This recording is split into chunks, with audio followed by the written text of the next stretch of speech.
Chapter 19.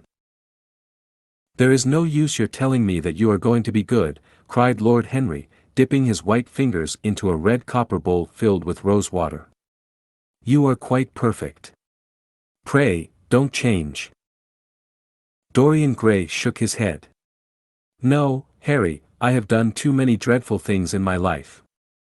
I am not going to do any more. I began my good actions yesterday. Where were you yesterday? In the country, Harry. I was staying at a little inn by myself. My dear boy, said Lord Henry, smiling, anybody can be good in the country. There are no temptations there. That is the reason why people who live out of town are so absolutely uncivilized. Civilization is not by any means an easy thing to attain to. There are only two ways by which man can reach it.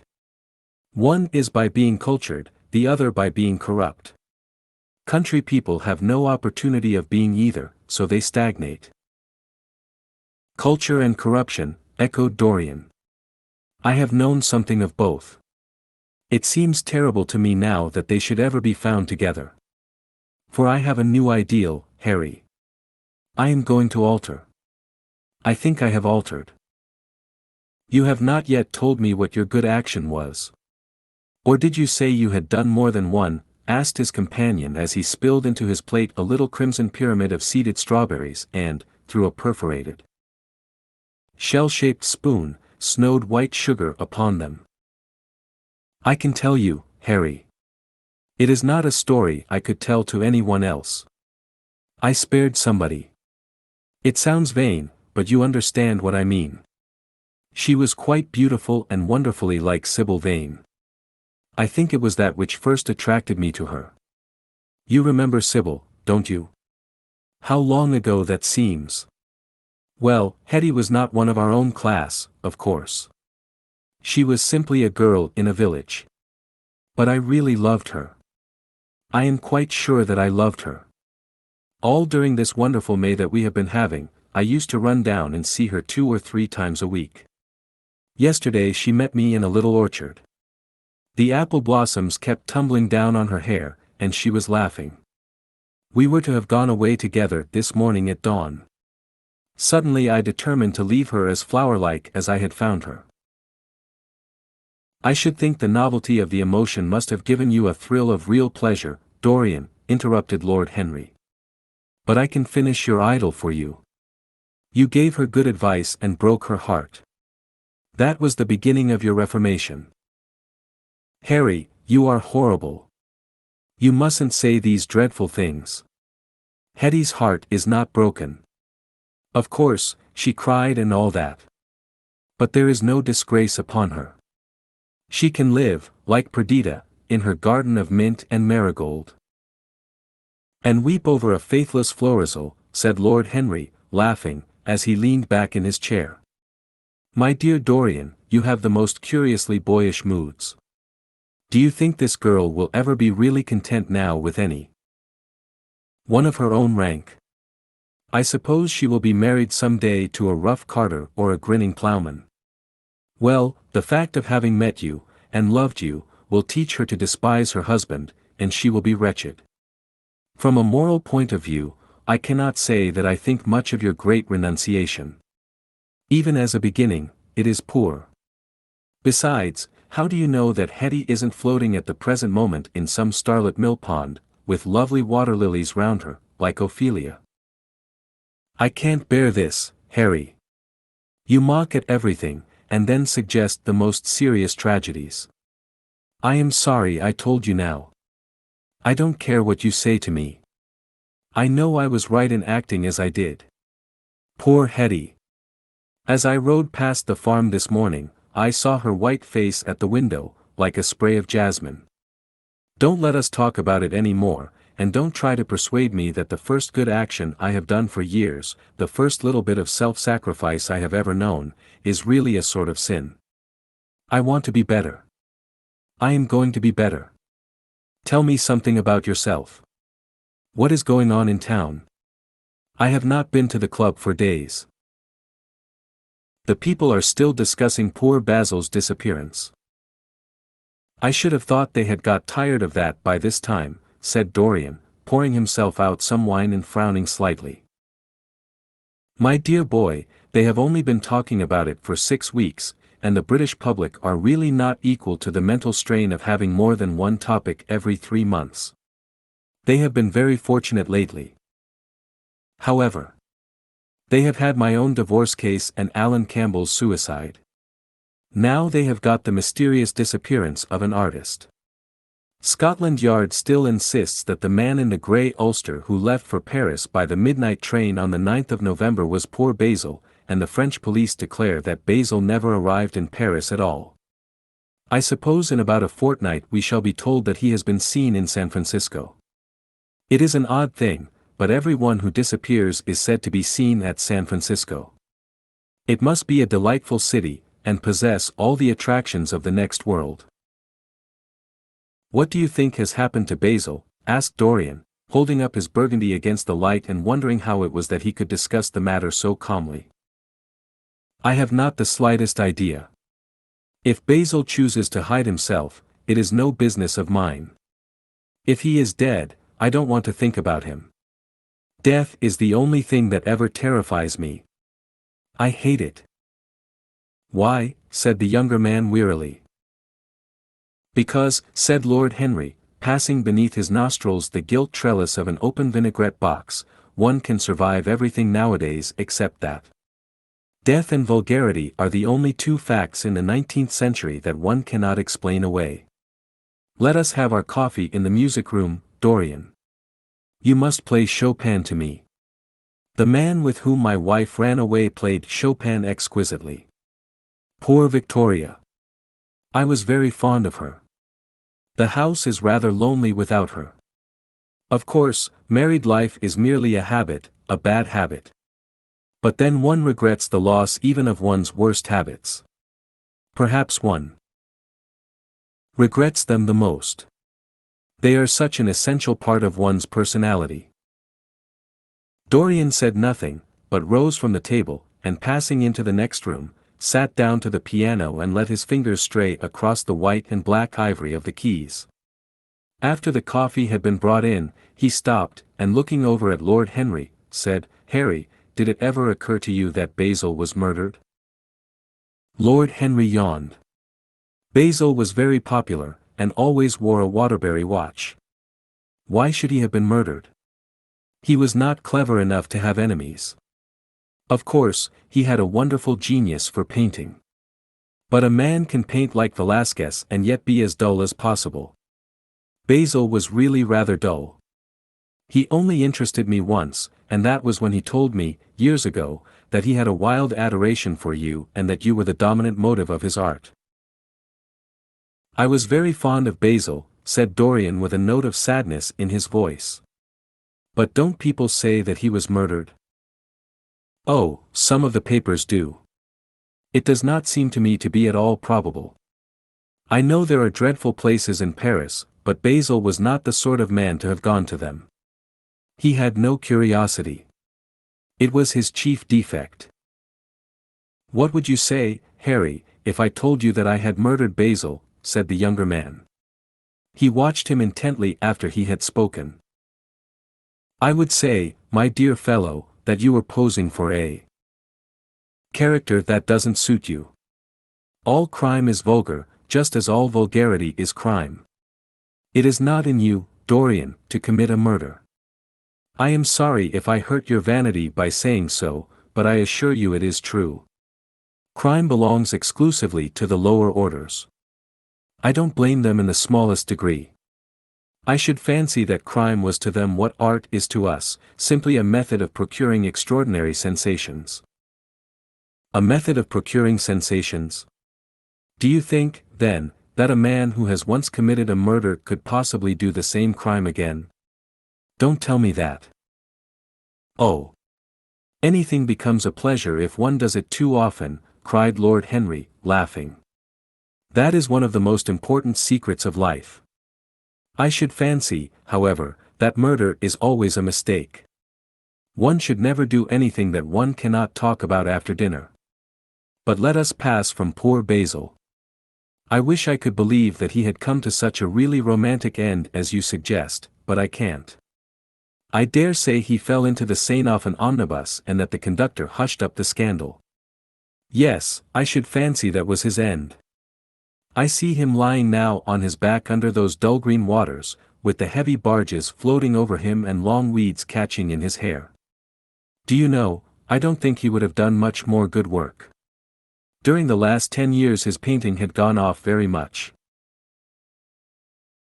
Dorian heaved a sigh, and Lord Henry strolled across the room and began to stroke the head of a curious Java parrot, a large, grey-plumaged bird with pink crest and tail, that was balancing itself upon a bamboo perch. As his pointed fingers touched it, it dropped the white scurf of crinkled lids over black, glass-like eyes and began to sway backwards and forwards. Yes, he continued, turning round and taking his handkerchief out of his pocket, his painting had quite gone off. It seemed to me to have lost something. It had lost an ideal. When you and he ceased to be great friends, he ceased to be a great artist. What was it separated you? I suppose he bored you. If so, he never forgave you. It's a habit bores have. By the way, what has become of that wonderful portrait he did of you? I don't think I have ever seen it since he finished it. Oh. I remember your telling me years ago that you had sent it down to Selby, and that it had got mislaid or stolen on the way. You never got it back. What a pity. It was really a masterpiece. I remember I wanted to buy it. I wish I had now. It belonged to Basil's best period. Since then, his work was that curious mixture of bad painting and good intentions that always entitles a man to be called a representative British artist. Did you advertise for it? You should. I forget, said Dorian. I suppose I did. But I never really liked it. I am sorry I sat for it. The memory of the thing is hateful to me. Why do you talk of it? It used to remind me of those curious lines in some play Hamlet, I think how do they run? Like the painting of a sorrow, a face without a heart. Yes, that is what it was like. Lord Henry laughed. If a man treats life artistically, his brain is his heart, he answered, sinking into an armchair. Dorian Gray shook his head and struck some soft chords on the piano. Like the painting of a sorrow, he repeated, a face without a heart. The elder man lay back and looked at him with half-closed eyes. By the way, Dorian, he said after a pause, what does it profit a man if he gain the whole world and lose, how does the quotation run, his own soul? The music jarred, and Dorian Gray started and stared at his friend. Why do you ask me that, Harry? My dear fellow, said Lord Henry, elevating his eyebrows in surprise, I asked you because I thought you might be able to give me an answer. That is all. I was going through the park last Sunday, and close by the Marble Arch there stood a little crowd of shabby-looking people listening to some vulgar street preacher. As I passed by, I heard the man yelling out that question to his audience. It struck me as being rather dramatic. London is very rich in curious effects of that kind. A wet Sunday, an uncouth Christian in a mackintosh, a ring of sickly white faces under a broken roof of dripping umbrellas, and a wonderful phrase flung into the air by shrill hysterical lips. It was really very good in its way, quite a suggestion. I thought of telling the prophet that art had a soul, but that man had not. I am afraid, however, he would not have understood me. Don't, Harry. The soul is a terrible reality. It can be bought, and sold, and bartered away. It can be poisoned, or made perfect. There is a soul in each one of us. I know it. Do you feel quite sure of that, Dorian? Quite sure. Ah. Then it must be an illusion. The things one feels absolutely certain about are never true. That is the fatality of faith, and the lesson of romance. How grave you are. Don't be so serious. What have you or I to do with the superstitions of our age? No, We have given up our belief in the soul. Play me something. Play me a nocturne, Dorian, and, as you play, tell me, in a low voice, how you have kept your youth. You must have some secret. I am only 10 years older than you are, and I am wrinkled, and worn, and yellow. You are really wonderful, Dorian. You have never looked more charming than you do tonight. You remind me of the day I saw you first. You were rather cheeky, very shy, and absolutely extraordinary. You have changed, of course, but not in appearance. I wish you would tell me your secret. To get back my youth I would do anything in the world, except take exercise, get up early, or be respectable. Youth. There is nothing like it. It's absurd to talk of the ignorance of youth. The only people to whose opinions I listen now with any respect are people much younger than myself. They seem in front of me. Life has revealed to them her latest wonder. As for the aged, I always contradict the aged. I do it on principle. If you ask them their opinion on something that happened yesterday, they solemnly give you the opinions current in 1820, when people wore high stocks, believed in everything, and knew absolutely nothing. How lovely that thing you are. Playing is. I wonder, did Chopin write it at Majorca, with the sea weeping round the villa and the salt spray dashing against the panes? It is marvelously romantic. What a blessing it is that there is one art left to us that is not imitative. Don't stop. I want music tonight. It seems to me that you are the young Apollo and that I am Marsyas listening to you. I have sorrows, Dorian, of my own, that even you know nothing of. The tragedy of old age is not that one is old, but that one is young. I am amazed sometimes at my own sincerity. Ah, Dorian, how happy you are. What an exquisite life you have had. You have drunk deeply of everything. You have crushed the grapes against your palate. Nothing has been hidden from you. And it has all been to you no more than the sound of music. It has not marred you. You are still the same. I am not the same, Harry.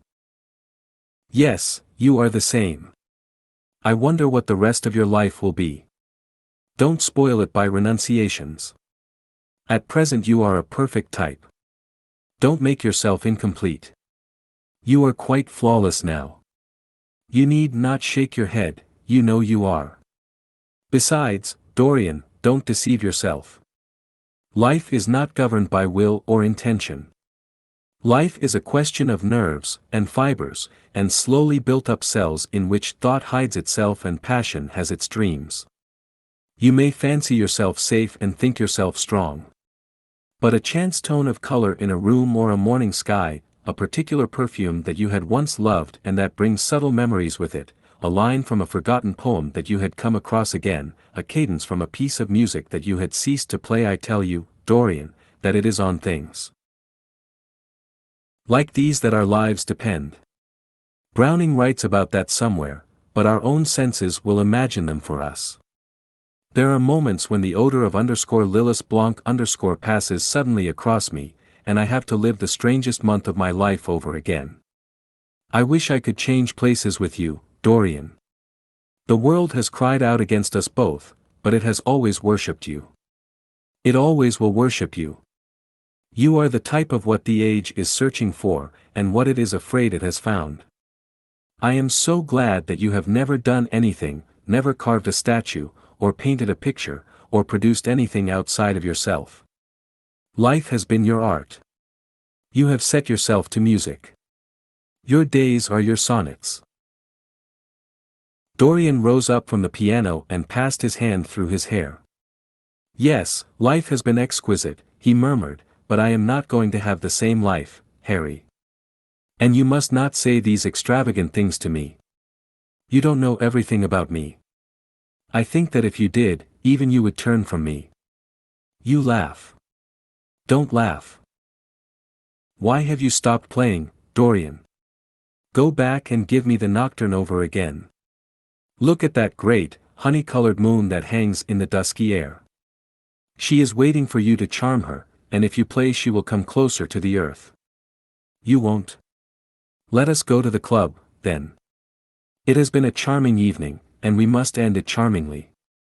There is someone at White's who wants immensely to know you, young Lord Poole, Bournemouth's eldest son.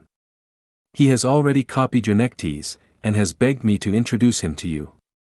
He is quite delightful and rather reminds me of you. I hope not, said Dorian with a sad look in his eyes. But I am tired tonight, Harry. I shan't go to the club. It is nearly 11, and I want to go to bed early. Do stay. You have never played so well as tonight. There was something in your touch that was wonderful. It had more expression than I had ever heard from it before. It is because I am going to be good, he answered, smiling. I am a little changed already. You cannot change to me, Dorian, said Lord Henry. You and I will always be friends. Yet you poisoned me with a book once. I should not forgive that. Harry, promise me that you will never lend that book to anyone. It does harm. My dear boy, you are really beginning to moralize. You will soon be going about like the converted, and the revivalist, warning people against all the sins of which you have grown tired. You are much too delightful to do that. Besides, it is no use. You and I are what we are, and will be what we will be. As for being poisoned by a book, there is no such thing as that. Art has no influence upon action. It annihilates the desire to act. It is superbly sterile. The books that the world calls immoral are books that show the world its own shame. That is all. But we won't discuss literature. Come round tomorrow. I am going to ride at 11. We might go together, and I will take you to lunch afterwards with Lady Branksome. She is a charming woman, and wants to consult you about some tapestries she is thinking of buying. Mind you come.